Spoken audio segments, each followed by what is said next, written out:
अब चाहे वो बिहार की नीतीश सरकार हो या महाराष्ट्र की उद्धव सरकार, राज्य में किन जातियों की एंट्री ओबीसी कैटेगरी में होगी और किन जातियों की एग्जिट ओबीसी कैटेगरी से होगी, ये तय करने का अधिकार देश की संसद ने तमाम राज्य सरकारों को दे दिया है। मंगलवार को संविधान में 127वां संशोधन बिल, जिसे आसान भाषा में आप ओबीसी बिल भी कह सकते हैं, पास हो गया। बिल पास होने के साथ ही ये रास्ता भी साफ हो गया कि अब देश की तमाम राज्य सरकारों को अपने अपने राज्य में ओबीसी की लिस्ट तैयार करने का अधिकार मिल जाएगा। लेकिन क्या आप जानते हैं कि साल 2018 तक केंद्र और राज्य या केंद्र प्रशासित राज्य दोनों ही ओबीसी की अलग अलग लिस्ट बनाते थे।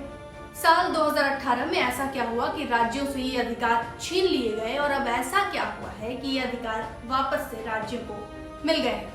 सब कुछ समझाएंगे आपको इस वीडियो में। साथ ही आपको ये भी बताएंगे कि इस बिल के पास होने से बिहार में कौन कौन सी जातियों के ओबीसी में शामिल होने के चांसेस बढ़ सकते हैं और इस बिल का बिहार की राजनीति पर क्या असर होगा। नमस्कार, बिहार तक देख रहे हैं आप और मैं हूं आपके साथ प्रेरणा। हाल ही में सुप्रीम कोर्ट ने मराठा आरक्षण से जुड़ी केंद्र सरकार की पुनर्विचार याचिका ये कहते हुए खारिज कर दी थी कि संविधान में 102वें संशोधन के बाद राज्यों के पास सामाजिक और शैक्षणिक रूप से पिछड़े वर्गों की पहचान कर लिस्ट बनाने का कोई अधिकार नहीं है। यहाँ पर जो लोग कंफ्यूज हो चुके होंगे कि ये मराठा आरक्षण बीच में कहां से आ गया और केंद्र सरकार ने पुनर्विचार याचिका जो है वो क्यों दाखिल की, उन्हें शॉर्ट बता दूं कि महाराष्ट्र में मराठा समुदाय लंबे वक्त से आरक्षण की मांग करता रहा है। साल 2018 में वहां की सरकार ने मराठा समुदाय को 16% आरक्षण देने का फैसला सुनाया। बाद में सरकार के फैसले के खिलाफ बॉम्बे हाईकोर्ट में याचिका दाखिल हुई। मामला हाईकोर्ट से सुप्रीम कोर्ट पहुंच गया। 5 मई 2021 को सुप्रीम कोर्ट ने मामले में फैसला सुनाते हुए राज्य सरकार ने मराठा समुदाय को जो 16% आरक्षण दिया था उसे निरस्त कर दिया। कोर्ट ने जो फैसला सुनाया उसके पीछे 2 कारण बताए प्रमुख रूप से। पहला कि 102nd अमेंडमेंट जो संविधान में हुआ उसके अनुसार राज्य सरकार को किसी भी समुदाय को पिछड़ा करार देने का हक नहीं है। दूसरा ये कि 50% आरक्षण की सीमा लांघना मौलिक अधिकारों का हनन है। 50% तय आरक्षण की सीमा को बढ़ाने के संबंध में तमाम राज्य सरकारें समय समय पर अपनी आवाजें बुलंद करती रही हैं। लेकिन बात यहाँ संविधान के उस 102वें संशोधन की करेंगे जो अब तक राज्यों के आड़े आ रहा था। दरअसल साल 2018 में हुए 102वें संशोधन में अनुच्छेद 338B जोड़ा गया। अनुच्छेद 338B में national commission for backward classes की शक्तियों और जिम्मेदारियों को बताया गया था। संशोधन के तहत national commission for backward classes को संवैधानिक दर्जा भी दिया गया।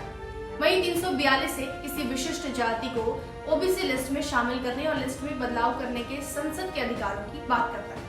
ऐसे में सुप्रीम कोर्ट ने जब 5 मई 2021 को मराठा आरक्षण मामले में केंद्र सरकार की पुनर्विचार याचिका खारिज की तो केंद्र सरकार को महसूस हुआ कि 102nd अमेंडमेंट के कुछ प्रावधानों को स्पष्ट करने की जरूरत है।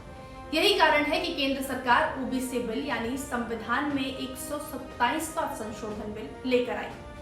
अब मंगलवार को बिल पास भी हो गई है। साल 1993 से जैसा कि चलता आ रहा है, केंद्र और राज्य प्रशासित प्रदेश दोनों ही ओबीसी की अलग अलग लिस्ट बनाते रहे हैं। वैसे ही अब दोबारा राज्य, केंद्र और केंद्र प्रशासित जो राज्य हैं वो ऐसा कर पाएंगे। सवाल उठता है कि बिल का बिहार पर क्या असर होगा। ओबीसी बिल के पास होने से बिहार की 4 जातियों को विशेष लाभ मिल सकता है। प्रदेश में गिरी, जागा, मल्लिक और सूर्यापुरी ऐसी 4 जातियां जिनकी लंबे समय से ये मांग है कि इन्हें पिछड़ा और अति पिछड़ा वर्ग में शामिल किया जाए। ऐसे में इनकी मांग जो है वो 127वें संशोधन के बाद नीतीश कुमार अगर चाहे तो पूरी हो सकती है। इन जातियों को पिछड़ा और अति पिछड़ा वर्ग में शामिल किया जा सकता है। वहीं दूसरी अन्य जातियां जो इन वर्गों में शामिल होना चाहती हैं उनकी उम्मीदें भी इस बिल के बाद बढ़ेंगी। बिहार में 144 जातियां ओबीसी के तहत आती हैं, जिनमें 113 जातियां अति पिछड़ा और 31 जातियां पिछड़ा वर्ग के तहत आती हैं। फिलहाल आपको ये वीडियो कैसा लगा हमें जरूर बताएं। अगर पसंद आया तो लाइक करें, कमेंट करें, अपने दोस्तों के बीच साझा करें और हमारा चैनल यानी बिहार तक सब्सक्राइब करना बिल्कुल भी ना भूलें। शुक्रिया।